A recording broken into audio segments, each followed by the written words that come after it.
Welcome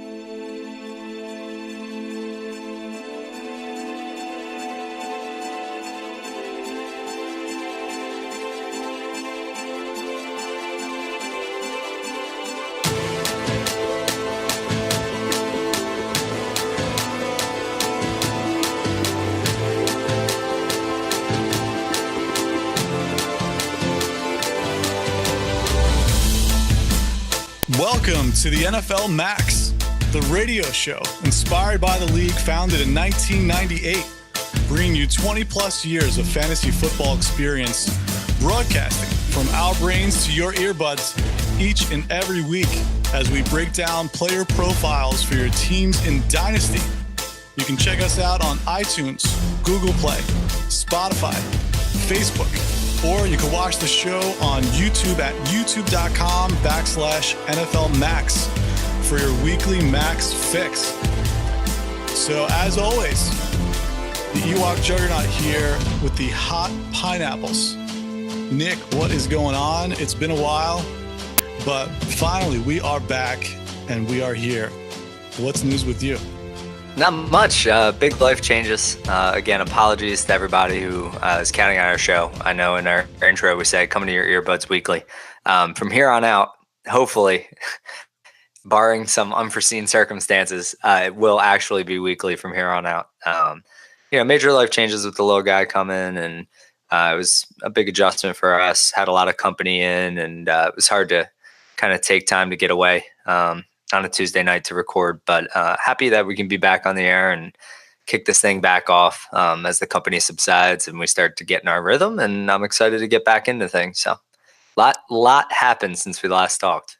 Yes, a lot has happened, and I am excited to be back as well and bringing in addition to the NFLMAX family, as you said. So good things all around. So just wanted to start off the show. I know a lot has happened over the past month or so. So we'll dive into the free agency and then we'll hit the combine towards the end of the show. But for the free agency, a lot of signings, a lot of disappointments for me and a lot of wins for some players.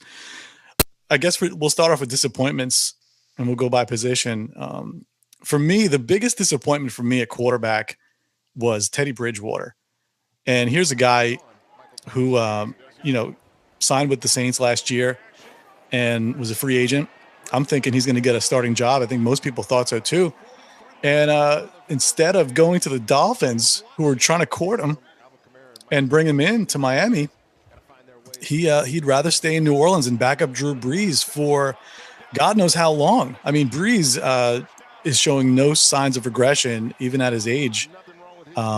It's kind of a head scratcher for me. I wonder if they know something that we don't know as far as Breeze's career and how much longer he's going to play. But Teddy Bridgewater, I got a lot of shares of him in a lot of leagues, and I was very disappointed to see him go back with the Saints. So any thoughts on Bridgewater and who your quarterback disappointment was? Yeah, so Teddy Bridgewater is a very talented quarterback. Always wanted to see him kind of get back into the swing of things, get back into a starting role, and have a real opportunity coming out of Minnesota. But I mean, I can't blame him, right? This team is stacked, and being a backup quarterback for that amount of money is not such a bad gig, right? You know that almost 90%, Brees has been, a very solid quarterback as far as injuries go for a long, long time. 90% chance you never step on the field. You get to stand on the sidelines, hold the clipboard, and make money. Teddy Bridgewater is a really smart guy, really well-spoken. A lot of people in the community had said that there's potential there to be a coach in the future. So what better offensive mind to learn from than Sean Payton, someone who, although older, is more progressive, more further advanced thinking. He's willing to adapt, willing to change. And I think Bridgewater standing on the sideline with a clipboard, he's staying safe. He's, and lengthening his career after coming off that gruesome injury. Now he's had 2 full years to really sit back, learn, different schemes, and just kind of learn from a great head coach and Sean Payton, a great offensive mind.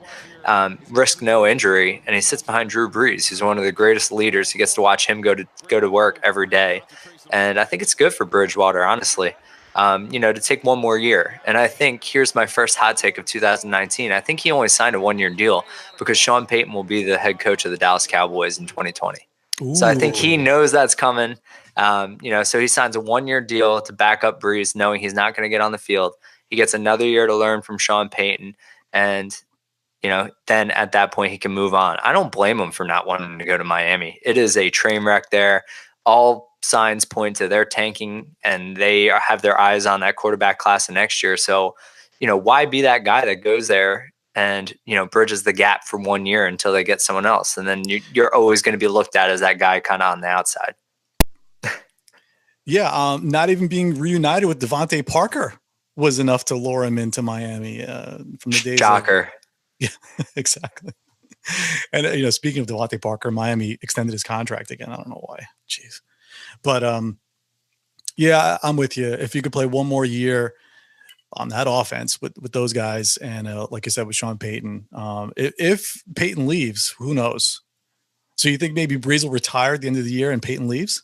I don't even think Breeze needs to retire. I think Sean Payton's always had his eyes on that Cowboy job. He's always wanted it.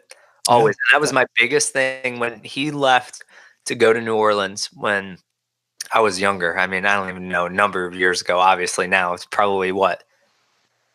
It's got to be 10, 11 years he's been in New Orleans? At least 10 years.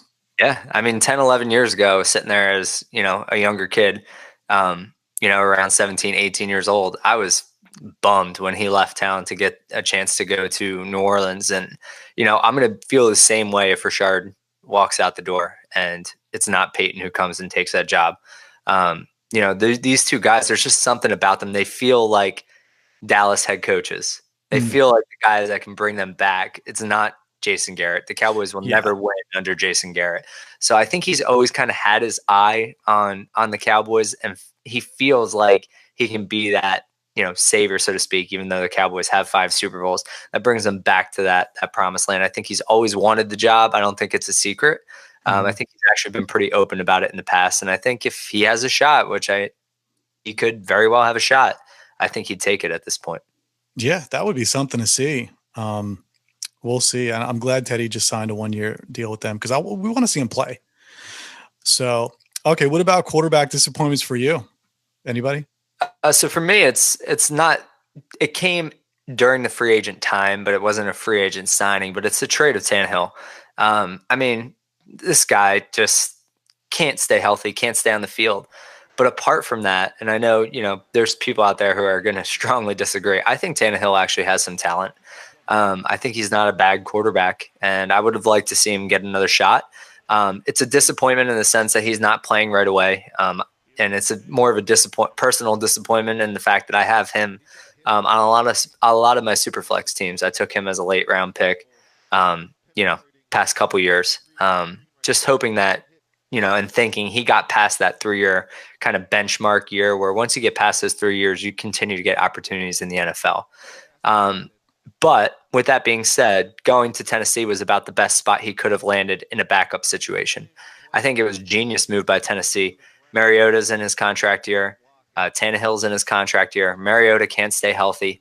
I'm not sure that they believe in him full strength anyway. So if Mariota gets hurt and Tannehill comes in and plays well, you extend Tannehill and you let Mariota walk. If Mariota plays well, you extend Mariota and you let Tannehill walk. And if they both stink, you can move on from both of them next year in a really nice quarterback class.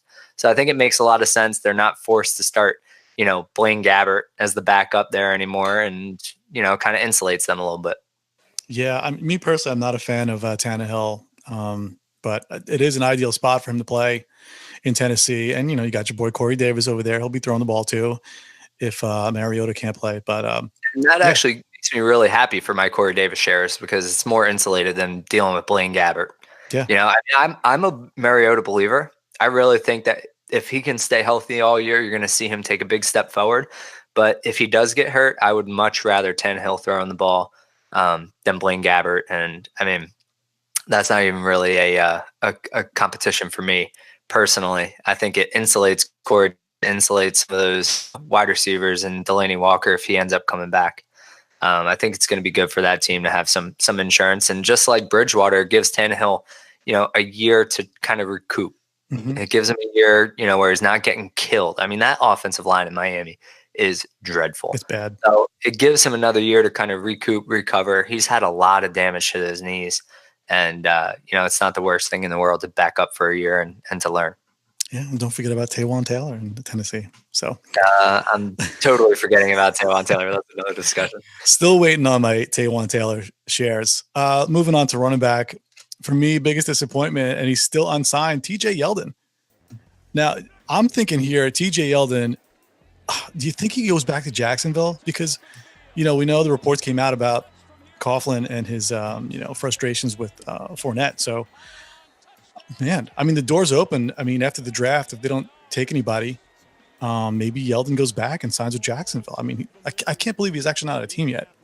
I know he is by far my biggest disappointment too. And I'll even add in there, Corey Grant and Rod Smith, these guys, they're talented players. Like you'd think that with the market the way it is, and we'll talk about it in a little bit, but I'll give you a little sneak peek here. This running back class is not anything special. Like you're not going to get an influx of talent like we've been spoiled with these past 2 years.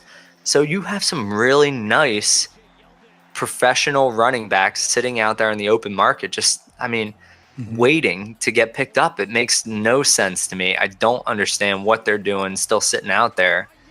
And I mean, honestly, I hope Yeldon goes back to Jacksonville at this point. I think that would be the best thing for his career. Yep. And, that would be the best case scenario, I think, for him. Yeah, I agree. Did you have any other? Oh, you mentioned Rod Smith. Yeah, Rod Smith's another one. I mean, and ironically, what if he goes back to Dallas? What if both of these guys end up going back to their teams from last year? Well, I think that makes a lot of sense for Rod Smith, right? Like Dallas doesn't have anything in the cupboard behind Zeke, so it just makes sense. Like stick with the professional guys. It's the same thing I said about Latavius.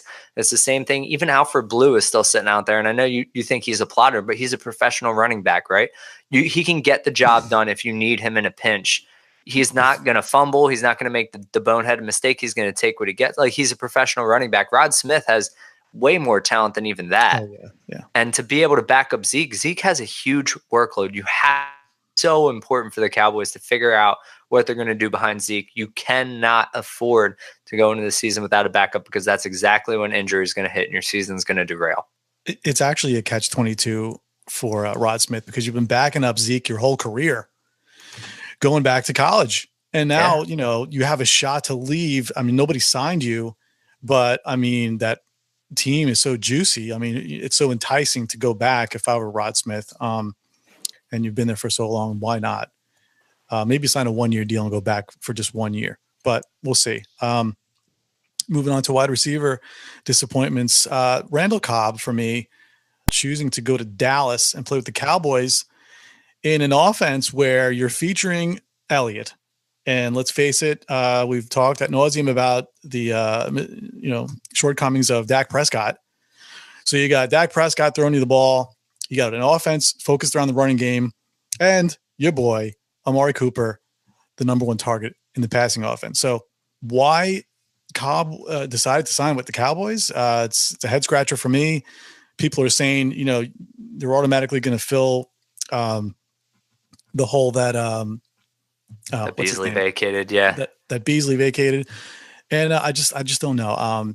He could play a little running back. Maybe if they can't find a good backup for Zeke, maybe he could play both positions, but I don't know. If I'm a Randall Cobb owner, I'm disappointed. I would have liked to see him go somewhere else. And, also you're losing Aaron Rodgers, who's a way better quarterback than Dak Prescott. And it's a downgraded quarterback. It's a downgrade as far as the scheme of the offense. So I don't know. What are your thoughts on Randall Cobb? No, I 100% agree with you. I think it's a downgrade across the board everywhere. I'm a Cowboy fan, documented here, but I don't think Dak is a very good quarterback. I think the scheme is vanilla. I think the Cowboys, particularly, this makes sense from a football perspective and the fact that they love these guys that can do a little bit of everything, right? Like Tavon Austin, they bought him back. Randall Cobb, like you were saying, can play, slot. He can move to the outside. He can, even play a little running back. I think they're infatuated with these guys that And they do the same thing on defense too. The guys that can play inside and outside. It's just the part of the Cowboys mold. To pick guys who are versatile and can play more than one position. You saw him when they drafted Byron Jones. They put him at safety, and now he's over at corner. They like the guys who, fit multiple positions. It's just something that they're drawn to. And Randall Cobb is another one of those guys. Like, he can play the outside. He's done it. He can play the slot. He's done it. And he can play running back. He was, historic over there at Kentucky.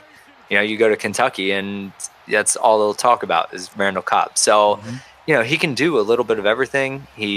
Adds a little bit of dimension to their offense. How much? I don't know. How much is it fantasy viable? I don't think it's very fantasy viable at all. I think he's pretty much on the cut radar at this point. Yep. It's unfortunate. So moving on. Actually, no. Did you have anyone else aside from Randall Cobb? Any disappointments?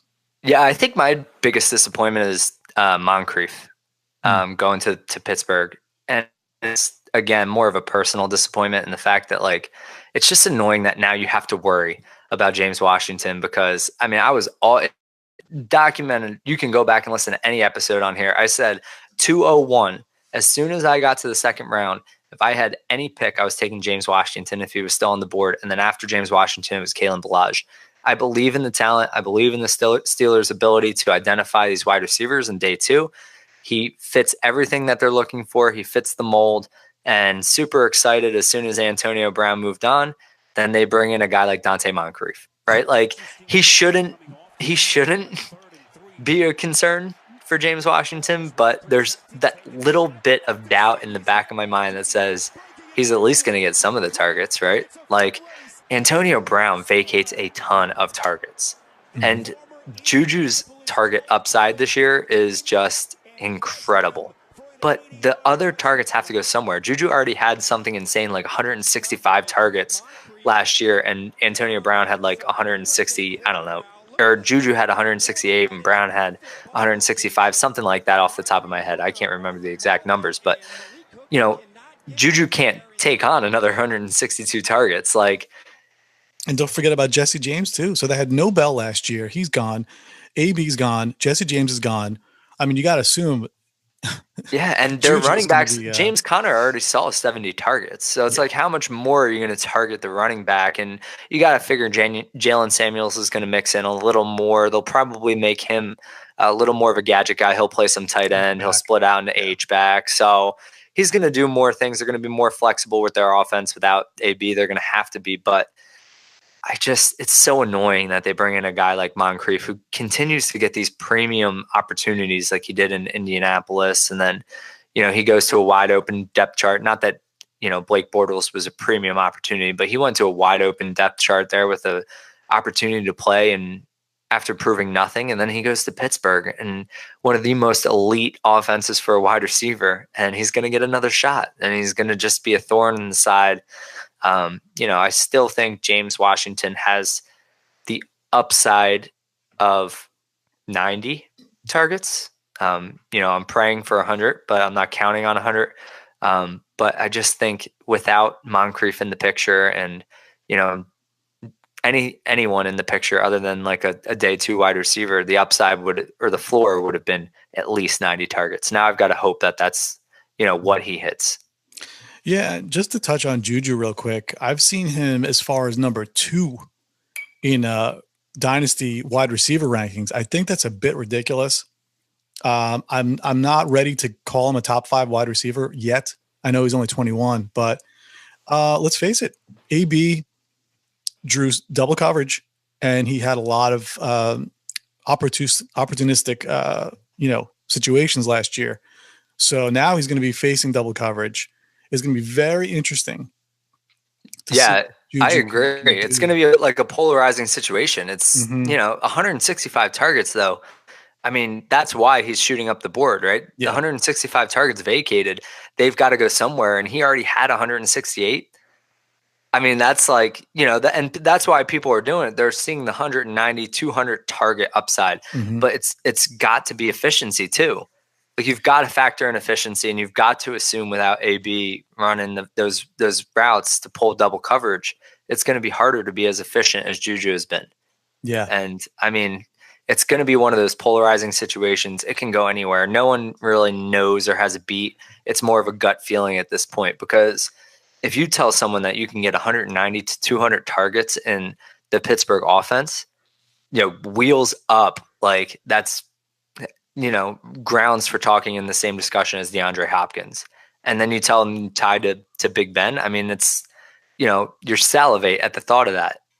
But, Juju hasn't done it as running as the one. He hasn't done it running as the one. And I'm a Juju believer. I'm rooting for Juju. I love having guys on my team that, are fun to watch and fun to follow. And he is everything that the NFL is good, right? Like, he's everything about the good in the NFL, and you want to root for the kid. He's so much fun as a person, as a player, the way he interacts with his fans.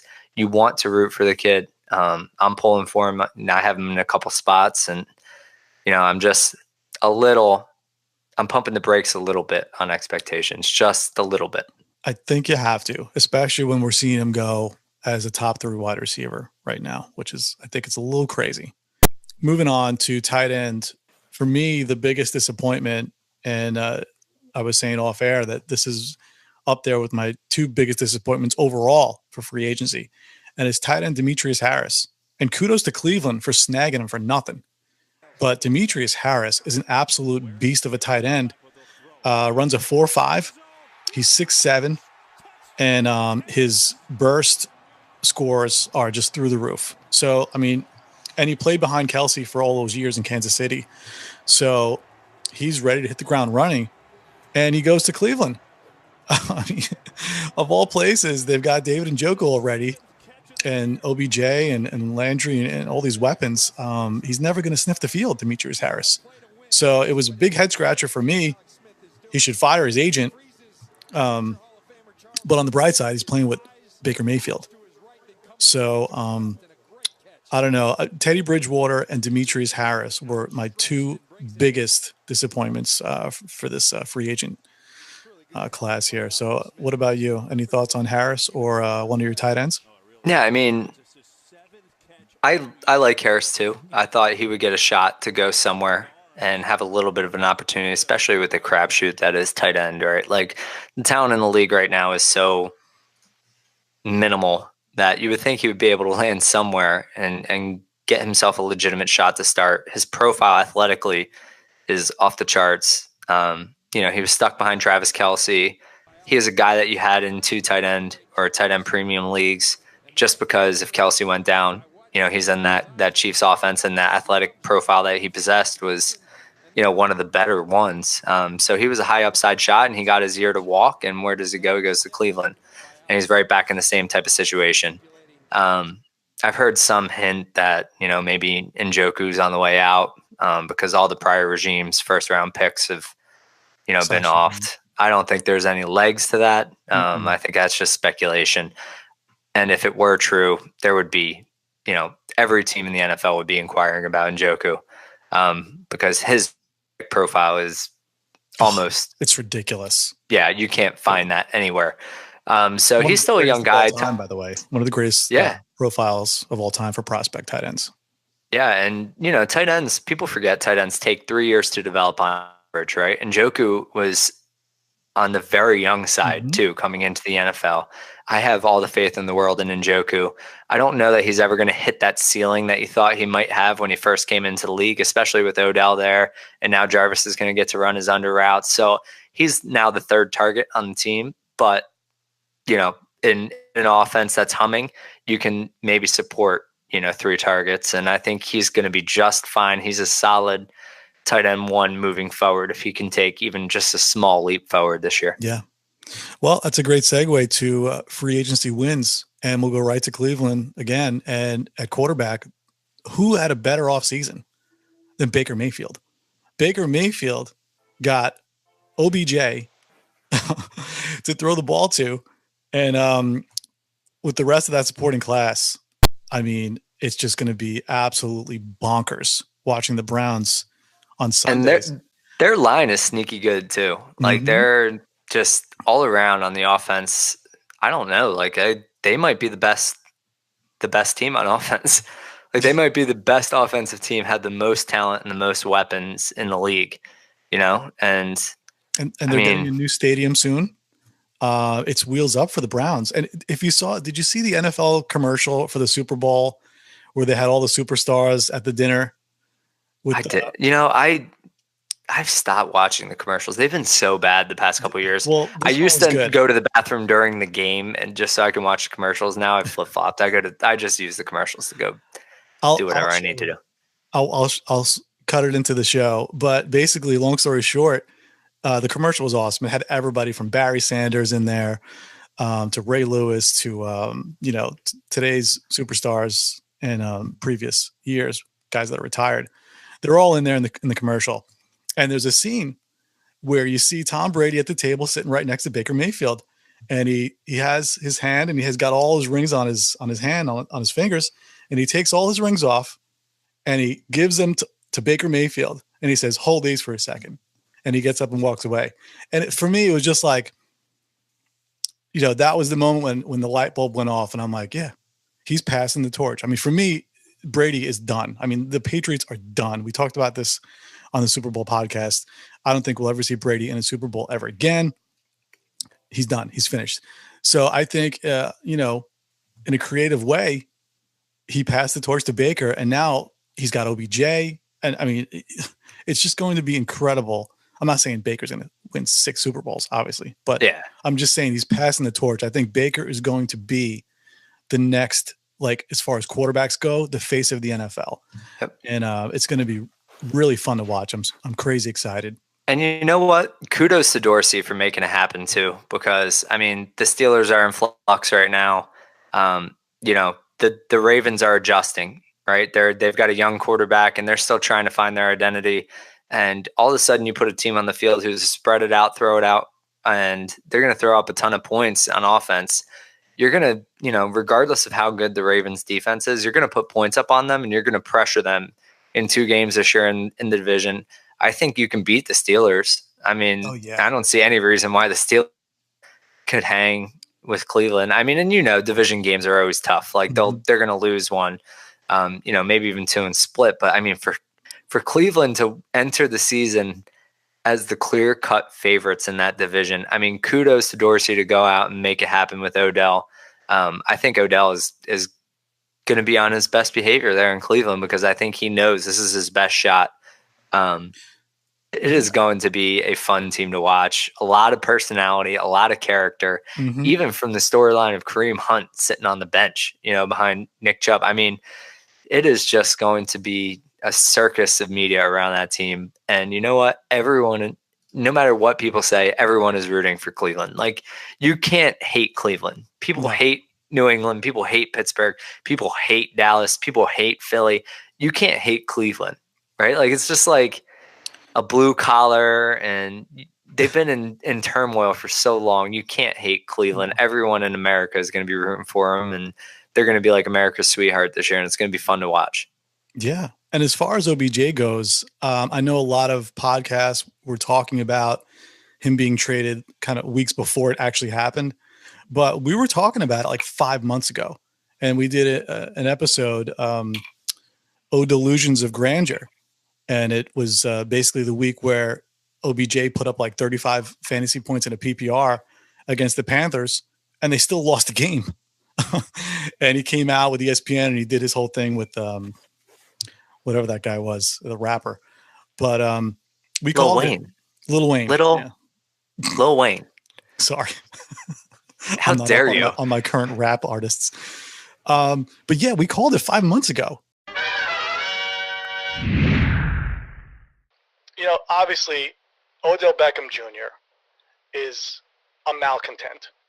And yes, he's 25 years old in the prime of his career. And for dynasty purposes, obviously, he's a top 5 wide receiver, top 3 wide receiver, arguably. But we have to look at the long-term prognosis here for Odell Beckham Jr. And I feel like we've been down this road before with Randy Moss. And Randy Moss, like OBJ, was the best in the biz at his position. And it was when he was 27 years of age when he played his last game in Minnesota. And Minnesota just got tired of him. and they got rid of him. And I can't help but wonder, because of the immaturity, the temperament of OBJ, what are the Giants going to do long-term with Beckham? And are we going to see him eventually on another team? So, Nick, what do you think? Long-term prognosis, what are you doing here with Beckham? I'm not sure he's stable. Like from an actual mental standpoint and everything that came out over the summer with the photos, and he doesn't seem like he is taking this opportunity very seriously. And he's not the right kind of guy like a Michael Thomas or a Christian Kirk, like these guys that you hear come out and they go to work every day. He doesn't seem like he's that kind of guy. He seems, obviously he's all about himself, but he just seems like he's not stable in the head. I said it on air that he was going to get traded and that the Giants were done with him. And here we are, and he gets traded and he's gone. He's done so from New York. So, but we're digressing here. To continue on with the free agent wins, let's move on to running back. For me, this is one of my all-time favorite running backs here. I just love Tevin Coleman. And, the Twitter wars have begun. Tevin Coleman versus Jerick McKinnon. And listen, I never liked Jerick McKinnon. I thought he was a spark freak, but he's not really a running back. And his profile just never really projected him to be an every down back. Not that Tevin Coleman was either, but Tevin Coleman can hold his own, and he showed us that with the Falcons. And with that coaching staff in San Francisco, it was just a matter of time. You knew he was going to go to San Francisco, And, they're saying that they're not going to trade McKinnon and they're going to run a 3-back set with Breida.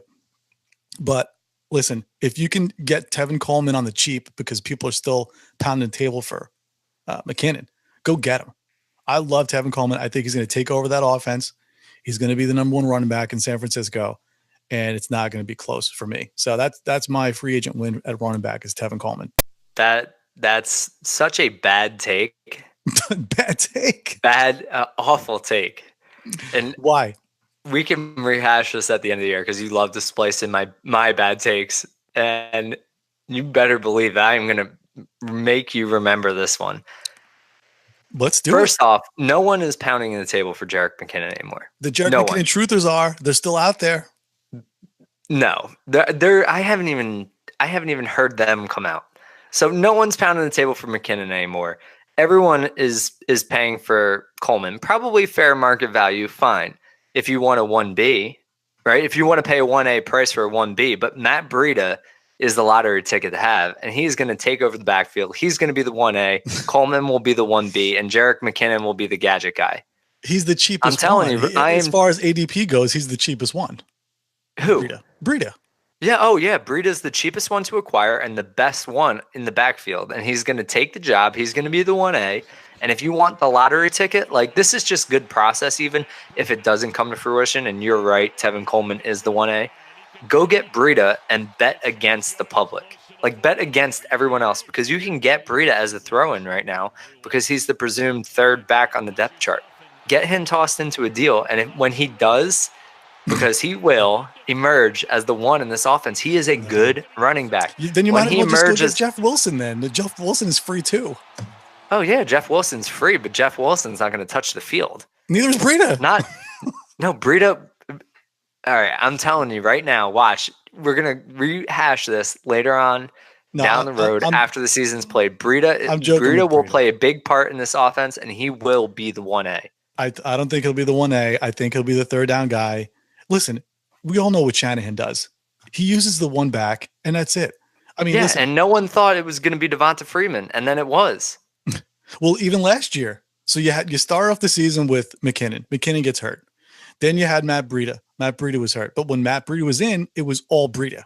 Then Breida gets hurt, and they bring in Jeffrey Wilson, and it was Jeffrey Wilson. He's not going to use multiple backs. He's going to pound the rock with one guy. Which is why Breida is going to be the 1A, and Tevin Coleman will play that space role they used to play in Atlanta. With the Falcons? Yeah. I don't know, man. He likes Breida. I'm telling you, Breida worked through injuries. Breida gutted it out last year on that ankle. I'm telling you, Breida is in the favor, and he's going to be the 1A, and Tevin Coleman will be the 1B, because Tevin Coleman will start the year as the 1A, maybe. But you're going to see that he's not that good. Like, it's going to be the same thing that happened in Atlanta. I love Tevin Coleman. He couldn't even hold off Ito Smith. I'm sorry. I love Ito Smith too. He had his opportunity, and he did not look like a 1A to me. That's all I'm saying. And Matt Breida did. And I think Kyle Shanahan is too smart, and he doesn't hold allegiance the way that other coaches would. I think he thinks that, the best person should be on the field. And in my opinion, that's Matt Breida, and it's not close. Okay, so let's make a bet on that right now. So you're telling me that you think Matt Breida will outscore Tevin Coleman in PPR? I do. For the season? Yes. I'll take that bet. I'll take Coleman all day. Mm-hmm. Bet you $1. $1? I don't bet. I don't gamble anymore. Oh my gosh. All right, fine. $1. I'll bet you a pineapple. But yeah, I'm taking Coleman in that all day, and I'm running. So what about other running backs? You want to talk about anybody else? All right, one more point real quick. From a price perspective, even if Tevin does outscore Breida, from what you're going to pay to get Tevin as opposed to what you're going to pay to get Breida, it's bad process if you're going to go out and buy Coleman at this point. That much more cheaper. It's going to be relatively close because the people who have Breida. Okay. We're going to come back next week. I'm going to have a list of let's check the trades ADP from the trade finder. Okay, we'll come back to that. We'll check that out next week. All right. As far as happy, I love Latavius Murray. Latavius going to New Orleans, I think it's a great spot for him. He fits what they're going to look to do. I think Kamara they're going to try to do with him what they did in the beginning of the year last year while Ingram, was suspended. And I think they're going to quickly find out he gets worn out again. I think that was his test run. He looked tired. He wasn't as optimized. I think they're going to find that they're going to need to lean on Latavius more. So I think that holds his value. That's all I need to say there. But I had to bring him up in an episode talking about running backs and loving the spot. Love Tavius. Okay, I got another bet for you. I'm going to say the Mark Ingram role is not even on the roster yet. It's not Latavius Murray. I think the Saints shock people and draft a Mark Ingram type running back in this class. Where, in day 2? Yep. Whether it's like a Damien Harris or somebody like that. I'll take that bet. I think they're going to replace Ingram with an Ingram type player. And Latavius Murray will be the backup guy. And Alvin Kamara will be doing his thing. But there's no way in hell Alvin Kamara is going to be the 1A. I just don't think that they're comfortable. Like, we saw him the first 3 to 4 weeks of the season when Ingram was out. And, man, he was taking some shots. We talked about it during the year. If I'm Peyton, I'm not subjecting Alvin Kamara to that kind of a beating every Sunday. Last year in New Orleans, so he may as well go down with the ship. That would be crazy. I mean, listen, in PPR, that would be awesome for Kamara owners, but I just can't see it. I do think they address that in between the tackles grinder in the draft. I don't think Latavius Murray is that guy. And I think Latavius will be held to backup duties. So that's another bet we could take, another on-air bet. And real quick, let's just touch on Lev Bell. I actually really love this spot in New York. I love it for multiple reasons. I love what New York is doing to protect Darnold. I just think he's the bell cow there. There's no question about it. Obviously, you've got to play him like that. I think Adam Gase uses his running backs very interestingly. I love the way that he used Drake last year. And even when he used Ballage, he surprised people when he pulled Ballage out. You have this excellent receiving running back, but he didn't go away from Drake. He stuck to his guns, kept Drake as the pass receiving back, and let Ballage take over as the runner. So he has a good understanding of his back's talents. And when Ballage was coming into the league, said he was just a pass catcher. He sees the value in his running ability. I think he's a smart guy. I don't love him as a head coach. I think he's an idiot as a head coach, but I think he does very well with his running back position. He uses them interestingly, and I think he's going to find a lot of creative ways to make Lev, stick out and be the bell cow and maximize his capabilities like he did in Pittsburgh. It's going to be interesting to see if Lev can stay healthy. after taking the year off. I think soft tissue is going to be a bother for him all year long. It's the reason why I'm buying Elijah McGuire. Okay. I like the ending of that comment there. I'm going to go the other way here with Le'Veon Bell with the Jets. I just don't get the signing as far as a team construct standpoint goes, because they're relatively young. Darnold's, going to be entering his second year. The receivers are inexperienced, and it's a relatively young team. So to bring in a 27-year-old running back and pay him big money, and with all the concerns and the red flags. So you've got the overweight that was reported over the past few months at 260 pounds. We don't know if it's true or not, but nonetheless, it was reported. You've got that. You've got his off-field issues, and he's playing in New York City. Granted, the stadium's in Jersey. He's going to be in New York. God only knows what the weekends are going to be like with this guy in New York City, Le'Veon Bell. You've got the, possible suspensions for smoking marijuana looming, and the injuries. So, I mean, listen, if you're on the precipice of making a playoff run, I get the signing, but the Jets are not a playoff team. They need a lot more help. And I don't know if I'm a Jets fan, I'd be concerned about the amount of money that was spent on that position. And it kind of shows you that I don't think there was a big market for Bell. If he chose to go to New York, of all teams, why not Houston? Where they're like, you throw Bell on Houston, and they're like an automatic Super Bowl contender. Who's Houston? The Texans. The Houston or Houston? Houston? Did I say it wrong?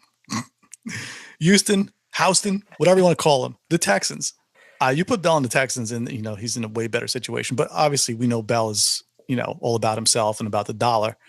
I don't know if he's playing this game to win Super Bowls, but I'm going the other way on this. Sorry, I don't get it. That's fair. I mean, I get from a team construct standpoint, I get it. Why people wouldn't understand the signing. I think this is more about protecting Darnold than it is, playing to win. Yeah. I think it's, they're going to have a lot invested into Darnold. He is their franchise quarterback, and I think this is about protecting him and giving him the ability to be successful, surrounding him with talent now. And even if he doesn't win and they're not in a position to win, it's about making him be successful and not losing confidence and allowing him, the ability to make strides and make growth. And I don't think Lev cares about winning. I think Lev is all about the money. He's already won. He doesn't need that at this point in his career. This was a money move for him and for the Jets from just a standpoint of protecting their biggest asset, which is Darnold. Well, maybe he can meet up with Jay-Z on the weekends and help him out with his record. Oh, he's going to love New York City. Yeah, he'll love New York City. He's definitely going to get into trouble in New York City. I'll say that. So let's move on to wide receivers. For me, biggest win here for me is Devin Funchess.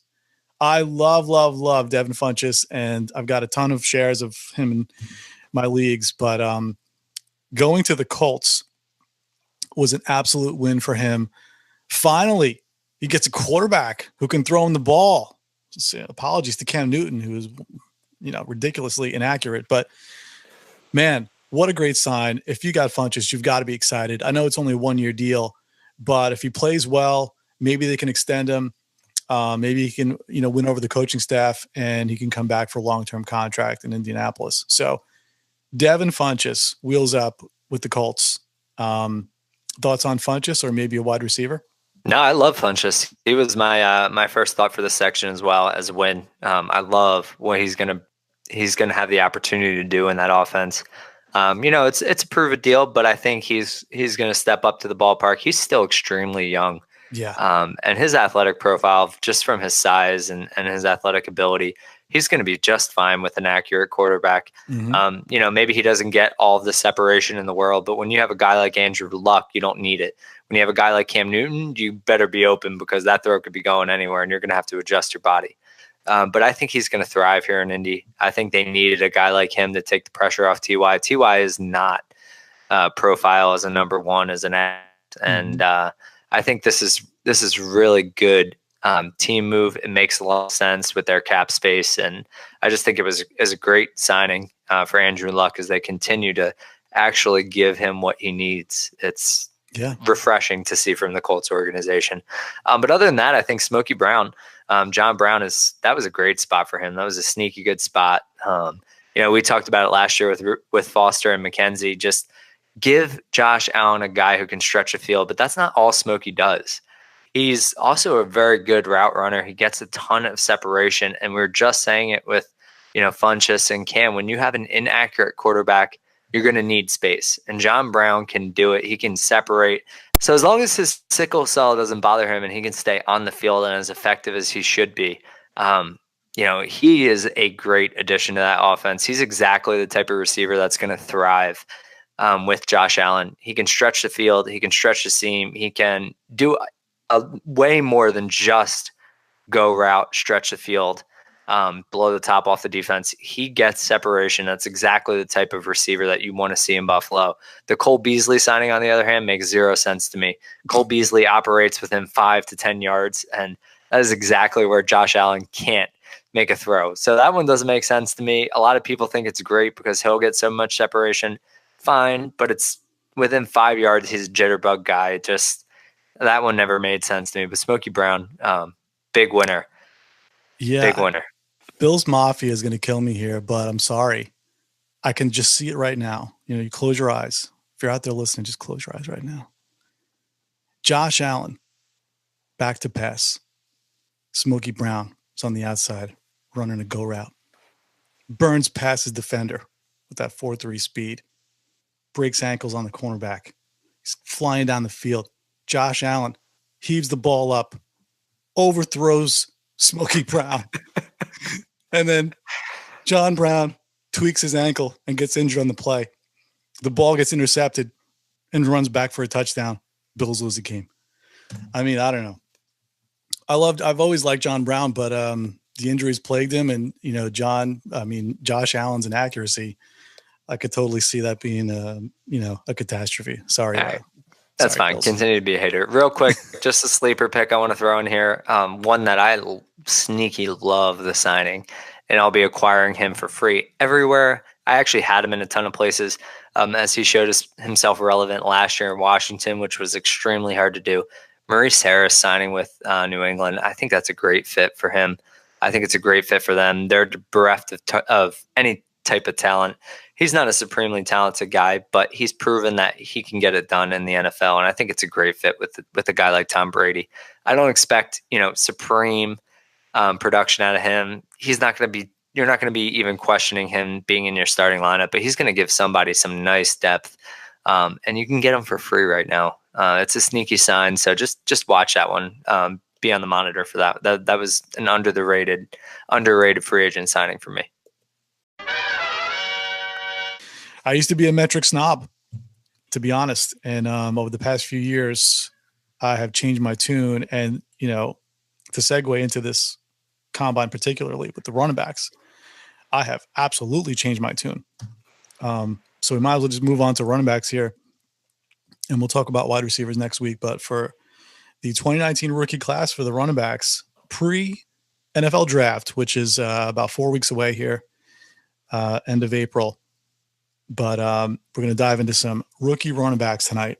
So I guess we'll start off now. Basically, this rookie class for the running backs, I tiered them up, but I have nobody in tier 1. I just left tier 1 blank.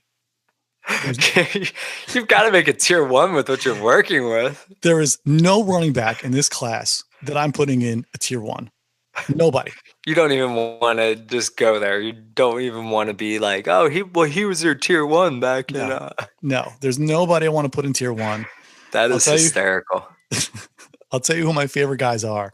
I mean, this isn't like overall. Like, I don't have any running backs in tier 1 overall, but if you're talking just running backs, you have to have someone in your tier 1.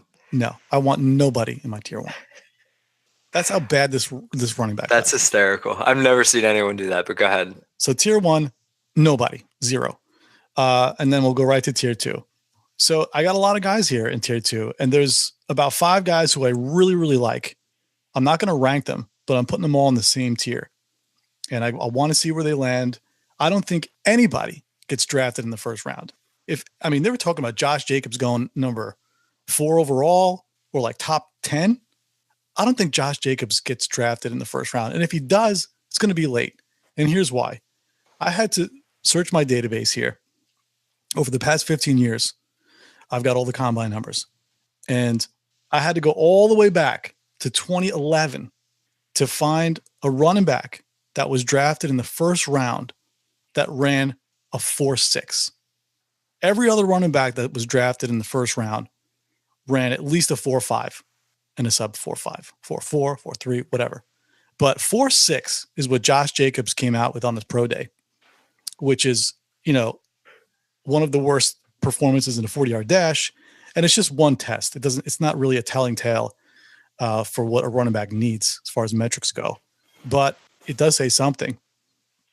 And the last guy to be drafted in the first round who ran a 4.6 was Mark Ingram.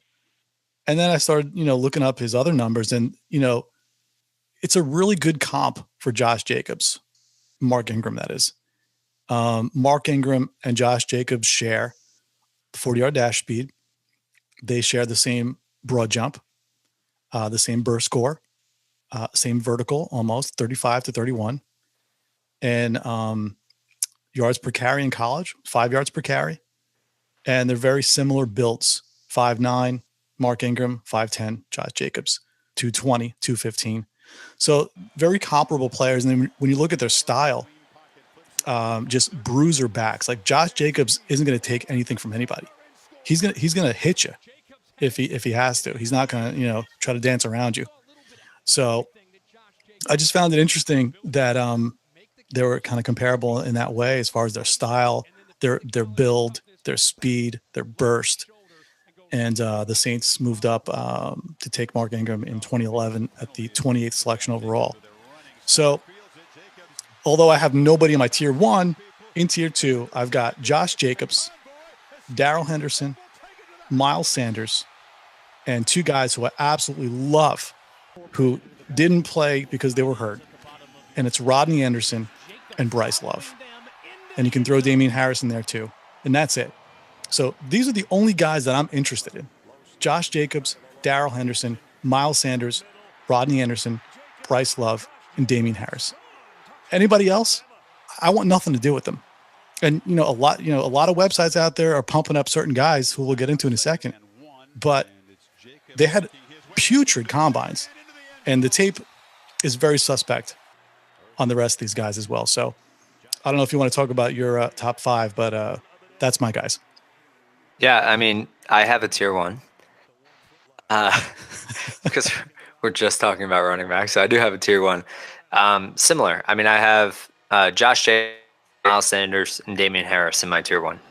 All guys that I believe in. All guys I like. Josh Jacobs, I just don't understand why he ran at his pro day. It just doesn't make sense. Like, you left the combine and people were saying you were then, separated yourself from the pack. You were a surefire first-round pick, and you go and you run at your pro day, and now you're probably sitting around pick 45, 50 at best. So it just doesn't make sense to me. I just hope he doesn't go to the Eagles. So I'll say that now. But I really do like Josh Jacobs. I still think he's a very good talent. Mike Mayock, or wasn't Mike Mayock? I don't want to butcher it. Bucky Brooks? No, not Bucky Brooks. One guy has Charlie Casterly, maybe? Oh. I don't know. One of the guys has scouts go out to the field, and he said that they have a ranking system. And one of his scouts made a new ranking system when he watched Josh Jacobs as pro day, and the ranking was exceptional. And he had never given none of his scouts had ever given any other back that ranking before. He made that new one just for Josh Jacobs. So I think the skills that Josh Jacobs possesses, you can see it on film. Although minimal sample size, he's a talented running back.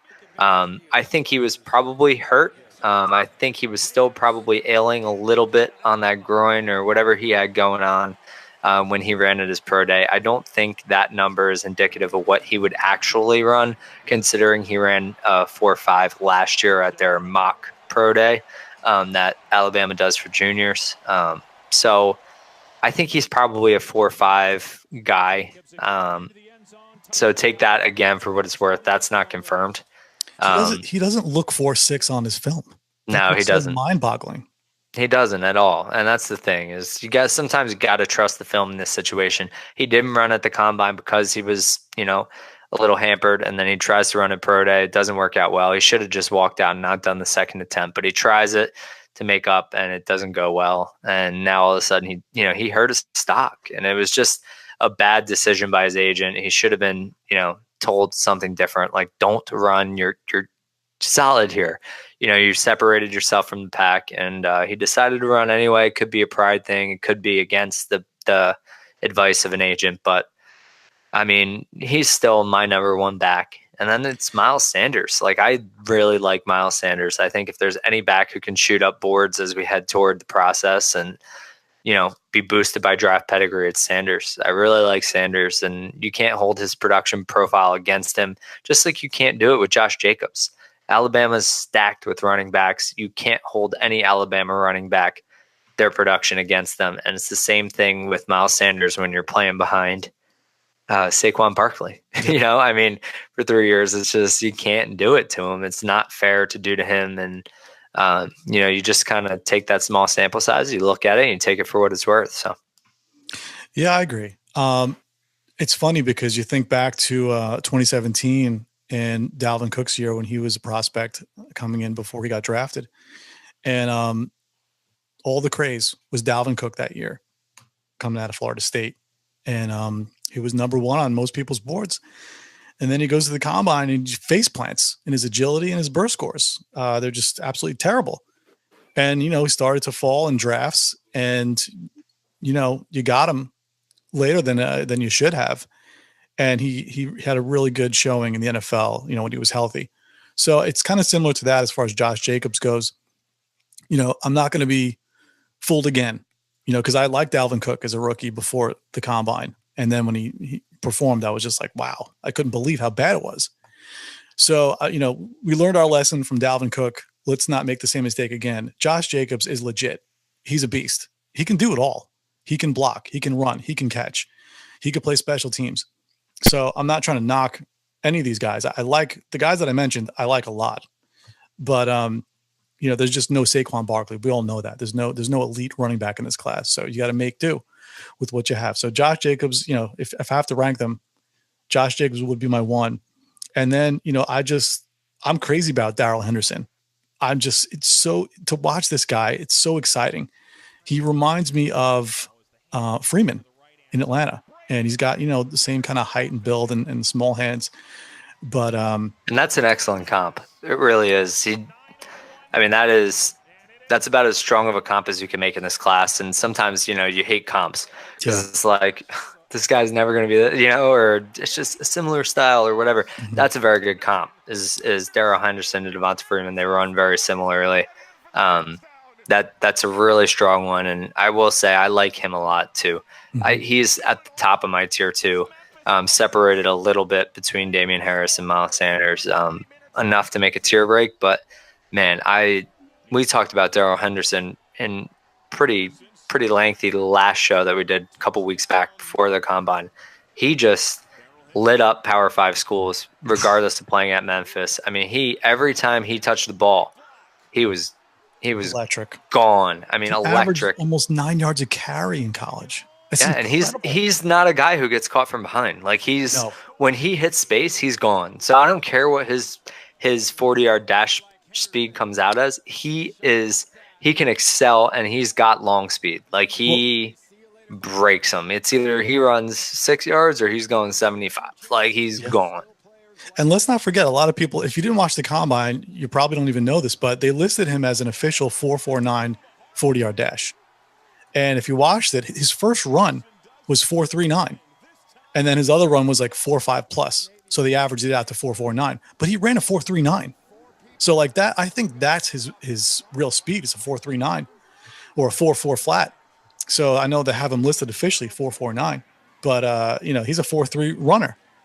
And the production, like he says, through the roof, 2,000 yards at Memphis, 9 yards a carry in college. He's 5'8", he's 208 pounds, but so is Freeman. and we know what Freeman did, and he's just explosive. He's really fun to watch. So that's my number 2 guy. We both agree on Sanders. Sanders comes in all green on my spreadsheet. That he doesn't have anything wrong with him. He's just a sound running back. He does everything very well. He's got the speed, he's got the agility, and he's got the burst. He's not top percentile in any of these categories, but he is what he is. So and then I just want to talk about Rodney Anderson and Bryce Love with you, because both these guys, when they were playing, when they were healthy, people were talking about them as like one of the top running backs in the class, coming out of Oklahoma and Stanford. So do you like Rodney Anderson, Bryce Love, either one of these guys? Because they're very, very high on my list, and I think if they never got hurt, we'd be talking about them right up there with Josh Jacobs. I'm not a huge fan of Rodney Anderson. I don't know. He's kind of off my board as far as his ability to stay on the field and what he really brings to the table. I don't really see it on tape when I watch it. I mean, he put some good film out, but he also has film where he looks like a plotter. Just not a guy I'm really interested in with his background. I don't think he's going to get pedigreed in the draft. So if a guy like him doesn't get pedigreed, it's not even worth the risk for me. He's got Samaje Perine written all over him. Yeah, I know that's brutal. That's a brutal take. He averaged 8.5 yards a carry. I know. I don't know. Kennedy Brooks does it too, and I'm not huge on Kennedy Brooks, so I don't know. All right. Yeah. There's not a lot of tape on Rodney Anderson. We only got 1 year out of him anyway. Exactly. So. But Bryce Love, yeah, count me a fan. He's definitely on my list. I think people are overlooking Bryce Love. I mean, what he did 2 years ago was nothing short of incredible. 2,000 yards. Yeah, I'm still a believer. 100%. He's on my list as one of my 9 guys. And Good. Add to that, interested to get your thoughts, would be Mike Weber. Mike Weber is definitely on my list. He's a guy I'm very interested in. Even Trayveon Williams. I mean, Justice Hill, a lot of these little guys, these little scat backs, I think can make a way for themselves this year, where I'm not typically interested in those guys. I'm going after the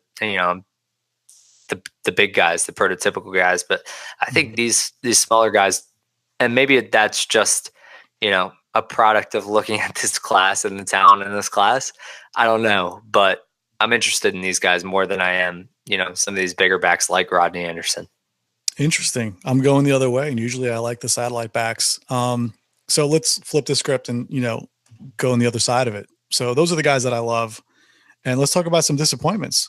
I'm going to name a few guys here that the Dynasty community is kind of pumping up here, and I just don't get it. And it's David Montgomery, Devin Singletary, Trayveon Williams. Those 3 guys, for me, I just don't see it on tape. You look at the metrics, I don't get it. There's no green here on my spreadsheet. They're all in the red. And I just don't get David Montgomery most of all, because to me, he's a very, how can I say it? He's a very clumsy runner. He doesn't come across as polished. And you look at his burst, and he didn't test in the agility scores, but still, he ran a 4.63, and I know he has pro day today. So what did he have in his pro day? 4.55, you said? No, pro day, I think he ran a 4.53, or he was low 4.5s. They didn't confirm any time, but he was consensus low 4.5s by the hand time. Yeah. Low 4.5s, 4.6 at the combine, 4.63 at the combine. And then his burst was low percentile. His vert was low. Yards per carry in college was 4.7. I just don't see it. It's the broken tackles is what everyone's drawn to. It's the fact that it seems like he's extremely difficult to bring down first contact. But then if you watch the film, he gets caught from behind almost every play. It's like, great, you can break a tackle and then you get 2 more steps and you're getting caught by a defensive lineman, 2 more yards down the field. It just, I'm with you. I don't understand. And I didn't understand it last year when he was a Devy darling, playing a lot of Devy and, a lot of Devy leagues. he was going, right up there with like DeAndre Swift and ETN and Cam Akers, and he was right in the mix there. People were talking about him in the same ilk, and man, that just speaks to the, what can happen in a year. And I think pretty much the value that you're hearing now in the Dynasty community is those Devy players, because really when you think about the NFL landscape and what the actual, people who scout for the NFL draft, they're not talking about David Montgomery. They're talking about Josh Jacobs, or they're even mentioning Damien Harris. There is no talk in NFL circles about David Montgomery right now. They shouldn't be talking about him. I mean, he's playing at Iowa State, first of all. So the competition's not, it is what it is. But like I said before, very sloppy runner. And yeah, he breaks tackles, but who are you playing against? I don't know. I mean, I was shocked to listen to these podcasts that are out there right now and look at these rankings on websites and to see David Montgomery, not just in the top 5, but like top 3. I just don't get it. So I'm out on David Montgomery. I mean, I threw him in there at the 10th spot just because everyone else has him on there, and I figure, what the hell? But I really have zero interest in David Montgomery. And then Devin Singletary, who Bucky Brooks had as his number 3 rookie running back. I mean, it's, you never go to NFL Network for any kind of advice. But Devin Singletary, who had comps like LeSean McCoy, ran a 4.66, a 7.32 speed 3 cone, which is, bottom percentile, agility, bottom percentile. And he's 5'7" at 200 pounds. I mean, seriously, 5'7"? I mean, you gotta be kidding me. So I'm out on Devin Singletary and I'm out on Montgomery. And then I guess the last guy you mentioned, Trayveon Williams. Oh man, I don't see it. I don't like the tape. I don't like what I see. The agility's not there. 7.44 3 cone. I don't know. He's 5'8", 200 pounds. I don't know.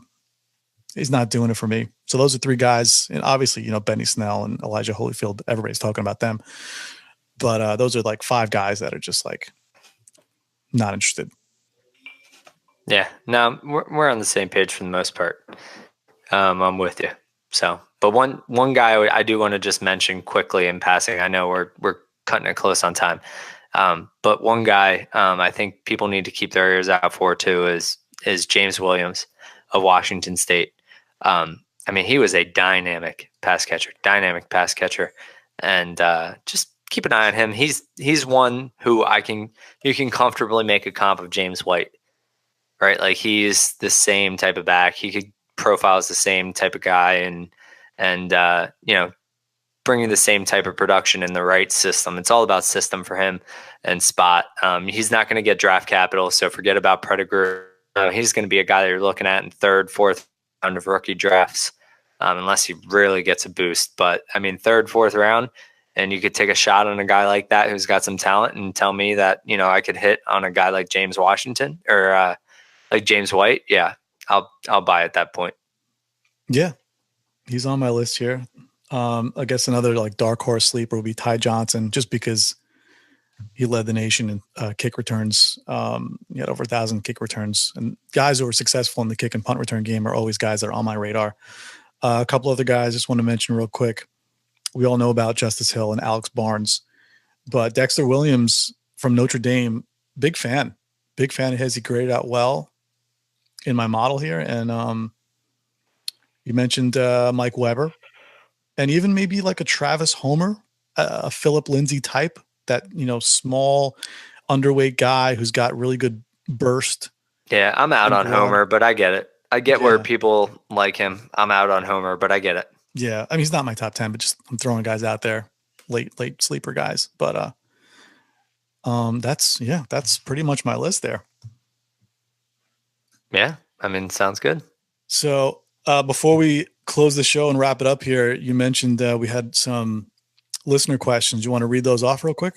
Yeah, sure. One of my friends, Ford, just sent me some general NFL questions he wants answered real quick. Will the Eagles ever win the Super Bowl again? You don't even have to answer that one. I'll just say no to that one. Will Derek Carr be the Raiders quarterback come week 8? That's an interesting one. Part of me still believes that the Raiders can move up and take Kyler Murray. And that would be, man, that would be something to watch, because we all know Gruden loves his young quarterbacks, and Carr really didn't impress last year. So you got to figure Gruden's going to pull the trigger one of these years, whether it's this year, next year, the year after. He's going to want to go get his guy. He's going to want his quarterback. So I'm going to say, no. Derek Carr is not the long-term answer in Oakland. But week 8? I'm saying yeah, he'll still be the quarterback at week 8. I'll go the other way. I'll say he's not the quarterback by week 8. Yeah. I mean, you never really know, but I'm going to say, especially if he lasts at least this year. What team is Dez Bryant on? None. I would love to see him on San Francisco. I think he'd be a really good fit for San Francisco right now. Dante Pettis, despite the Matt Waldman love affair, and he's a talented player. Don't get me wrong. I think they could use a guy like Dez to take some of the pressure off him. And George Kittle, I think that would be a really good fit for him. I don't know that Shanahan's going to go there. Let me ask you this: if you think he's going to play this year, why not just go back to the Saints? The Saints signed him last year before he got hurt. Yeah, I mean, I would be fine with that too. I mean, I think Dez can still play. I just don't think he's really a wide receiver anymore. I think he's more of like a big tight end. I don't know. I don't know what to make of Dez. It's going to be really interesting to see if he lands somewhere. I hope he does. I'll always have love in my heart for Dez Bryant. Yeah, you're asking the wrong guy here when you're asking Nick, because he's a Cowboy fan. He's not worth a roster spot. Don't waste your roster spot on him. I mean, you can always pick him up during the season if something happens, but as far as now, I wouldn't. And see, I'm the total opposite. I still have him rostered on like a short 20-man. But and that's just trade for him. And that's why I never pick Cowboys. This is the exact reason that I don't allow myself to draft Cowboys. Like Zeke was the lone exception, because I can't help myself. Like once they're done, I can't emotionally part. Yeah. I mean, I have a ton of Amari Cooper, but that was by mistake. Like he was traded midseason. So, but now I'm done. Like I will forever have Amari Cooper, and I will never cut him even when his career is over. Like that's the downfall of having Cowboys on my roster. And that's just why I make myself, it's an exercise in self-control. I don't do it. I do the same thing with the Lions. Yeah. That's it. So how will the Pats do without Gronk? I don't think the Pats, like I said before, I think they're done. Yeah, I think the Patriots, the reign is over. It's going to be fun to watch them stink. I'll tell you that much. And I think this is probably it for Brady and Belichick. I think this will be it, maybe. And then hopefully we'll see what Brady can do without Belichick next year if he goes to another team. Yeah, I'm not sure they're going to stink, but I think they're done too. I think they're. I could see like a 10-6, 9-7 get bounced in the first round type of deal. Ooh, 10 wins? I don't think they're in games. They're the Patriots. They always find a way. Yeah. That's the annoying part. Do you think Foles is going to succeed in Jacksonville? Well, I'll take the first. No would be my answer. Foles is not good. I'm sorry. Define what succeed is. Is he going to do what he did in Philly? I don't know. Do any semblance of anything that is deserving of that contract that he got? No. He's not going to be good. I will say because he's not good. I'll say this about their wide receivers. I like their wide receivers. I like D.D. Westbrook. I like what we saw from Chark and here and there. But I love Marquise Lee too. Sneaky quiet by it. Yeah. I don't think they have a number one guy yet, but all those guys are really good number twos. So yeah, and Foles will be better for them, than Bortles was. I mean, but that's not very hard to do. Do I think he's going to have success by the measure of his contract? No way. Do I think he's going to have success by the measure of what he's able to win and accomplish? No way. But I think it's going to be good for Fournette. Maybe take a little pressure off him. And like you were saying, some of the wide receivers there are interesting pieces. I think this just kind of, solidifies them, and it gives them, a little bit of leeway with their fan base, because they are not ready to win anything, like people thought they were 2 years ago.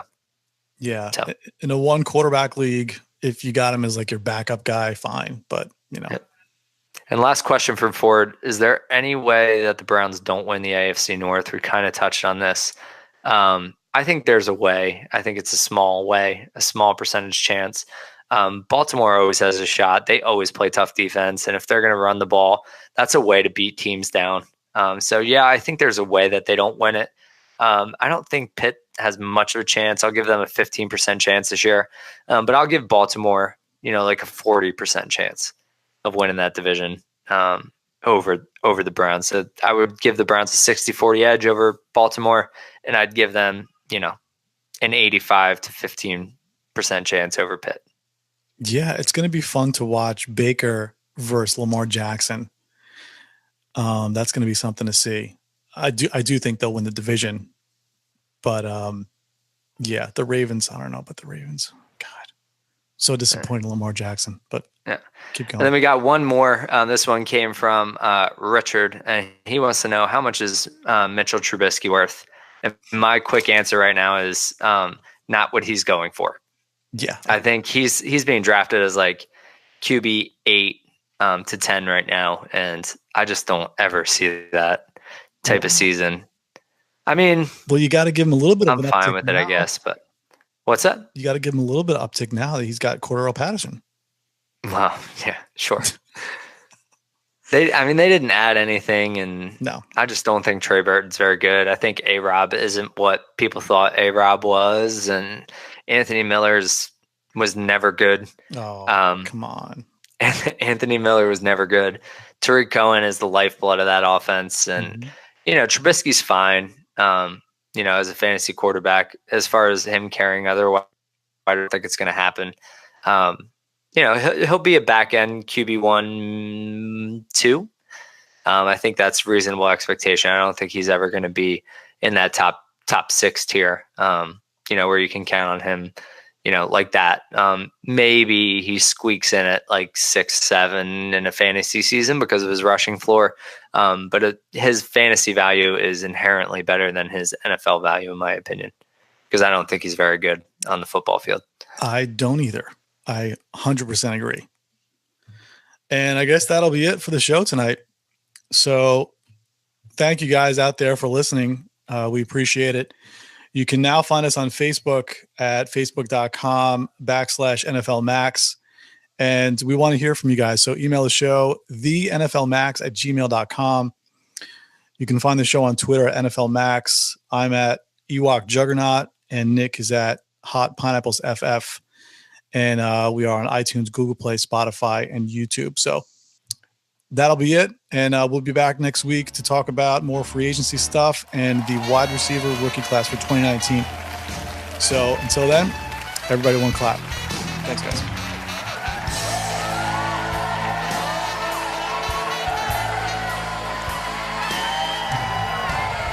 And John Brown can do it. He can separate.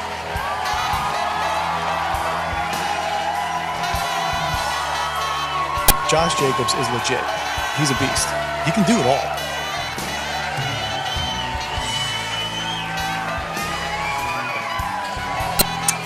What does he have? Oh, why am I losing it for a second? Celiacs. As long as no, not celiacs. What does he have?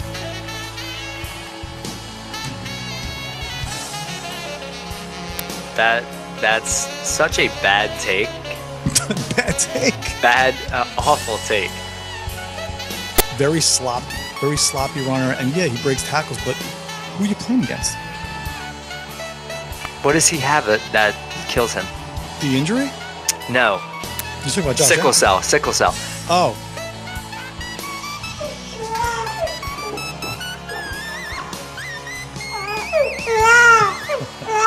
Awesome.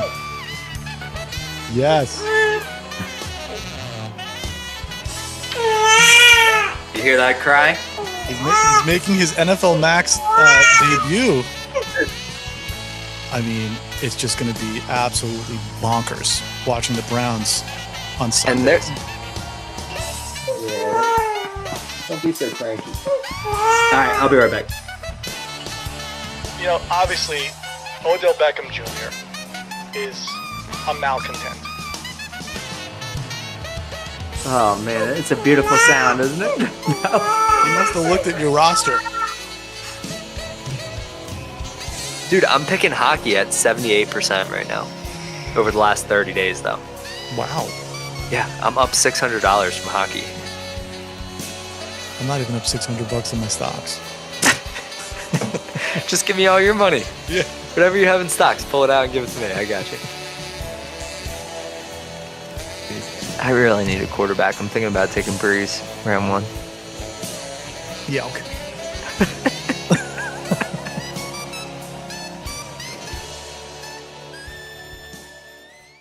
One clap, one clap, one clap. Celiacs, as long as his... No, not celiacs. What does he have?